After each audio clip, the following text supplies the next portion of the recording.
সোনা ভেবেছিল সোনা যদি সত্যটা প্রকাশ করে তাহলে দীপা হয়তো সত্যি সত্যি আবারও গুলি করবে রুডিকে, আর সে হেরে যাবে তার মা ও বোনের কাছে। কেননা সে অনেক জেদ করে সেনগুপ্ত বাড়ি থেকে গিয়েছিল রুডির হাত ধরে। তাই সোনা সব কিছু বলার চিন্তা ভাবনা করেও বলা থেকে বিরত রেখেছে নিজেকে। সোনা ভেবেছে সে যখন বলবে তখন সে রূপার কাছে হেরে যাবে, কেননা রূপা কৃষ্ণকে ভালোবাসে। আর কৃষ্ণর কারণেই সোনার জেদ দেখিয়ে রুডির হাত ধরে এমন সিদ্ধান্ত নিয়েছিল। আজ রুডি ও রুডির মা তার সাথে যে আচার ব্যবহার করছে, তারা যে চক্রান্ত করছে, সেটা যদি সোনা সেনগুপ্ত বাড়ির লোকদের বলে দেয় তাহলে সে নিজের সেটা পরাজয় হিসাবে দেখছে। তাই সোনা কিছুতেই এত অত্যাচারের পরেও রুডি ও রুডির মায়ের কথা বলতে চাইছে না সেনগুপ্ত বাড়ির লোকদের। সোনা যদি সব কিছু খুলে বলে তাহলে দীপা খুব সহজেই সোনাকে রুডি ও রুডির মায়ের চক্রান্ত থেকে, কুমারবাবুর চক্রান্ত থেকে বাঁচাতে পারবে। অন্যথায় দীপাকে সবাই ভুল বুঝছে, কিন্তু দীপা সোনাকে বাঁচানোর জন্য সর্বোচ্চ চেষ্টা করেই চলেছে।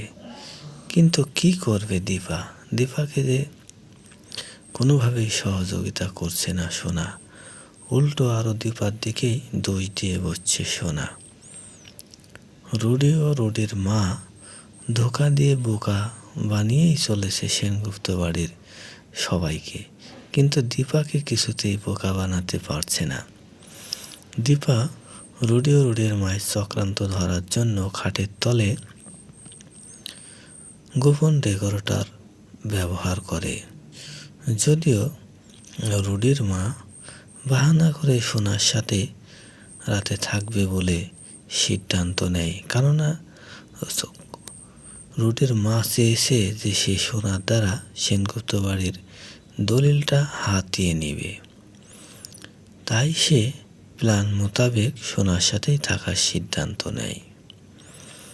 অন্যদিকে সেনগুপ্ত বাড়িতে এত ভালো খাওয়ার আয়োজন করেছে যে উর্মির মা কিছুতেই খাবার দেখে শান্ত থাকতে পারছে না। সে তাড়াতাড়ি খেতে চায়। তাই রূপা দীপাকে ডাকতে আসলে রূপার উপর খেপে যায় উর্মির মা। সে ভাবছে যে দীপাকে ডেকে নিয়ে গেলে খাবারের হয়তো আরও দেরি হয়ে যাবে। তারপরে দীপা যখন রূপার সাথে উপরে যায় তখন রূপা দীপাকে সব কিছু খুলে বলে যে মা, তুমি যে ধারণা করেছো সেটাই সত্য হতে চলেছে। সোনা তো ভয়ঙ্কর বিপদের মধ্যে পড়েছে। তার শাশুড়ি কুন্তলা তাকে শাসাচ্ছে, নানানভাবে সতর্ক থাকতে বলছে, অনেক ভয় ভীতি দেখাচ্ছে সোনাকে। এতটুকু শোনার পরেই রেকর্ডারটা যখন কুন্তলার হাতে চলে যায় তখন আর বিস্তারিত তথ্য পায় না দীপা। রেকর্ডারটা কুন্তলার হাতে গেলেও সোনাকে তারা যে অত্যাচার করছে তা প্রমাণ করার জন্য দীপা এবার নতুন চাল চেলেছে কুন্তলা ও রুডির বিরুদ্ধে। দীপা চায় যেভাবেই হোক সোনাকে কুন্তলার চক্রান্ত থেকে বাঁচাবে। তাই সোনার গলাতে অডিও রেকর্ডার মালার ভিতরে দিয়ে ঝুলিয়ে দিয়েছে সোনার গলাতে।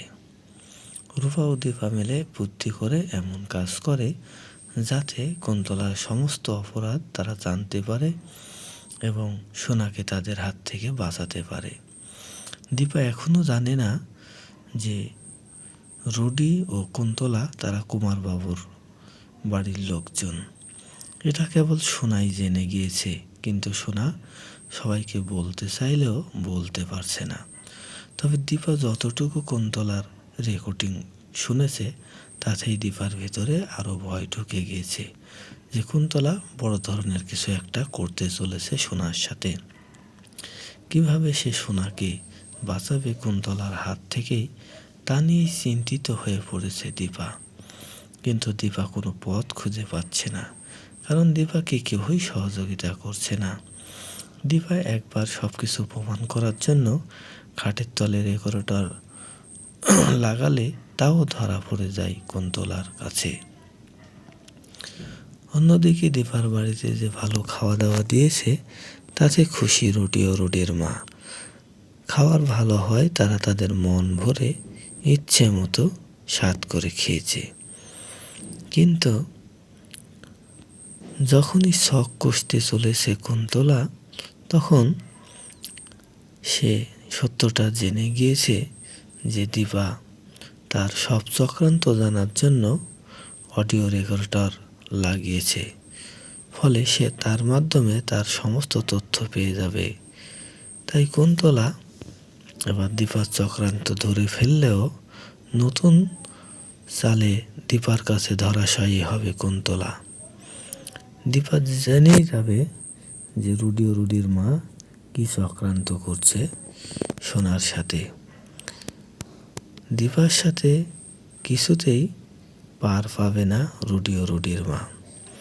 রুডির মা কানের দুল খোলার সময় একটি দুল নিচে পড়ে গেলে সে সেটা তুলতে গিয়েই খাটের নিচে যে অডিও রেকর্ডার লাগানো আছে তা সে জেনে যায়। এতে সে নিজে সতর্ক হয়ে আর কিছুই বলে না সোনাকে।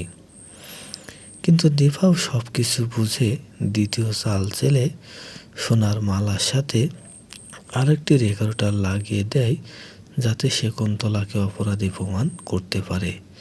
এবার দেখার পালা রুডি ও রুডির মা যে সেনগুপ্ত বাড়ির সবাইকে ধোঁকা দিয়ে বোকা বানাচ্ছে, তা থেকে দীপা কিভাবে সোনাকে বাঁচায় এবং সেনগুপ্ত বাড়ির লোকদের পথে বসা থেকে বাঁচিয়ে দেয়।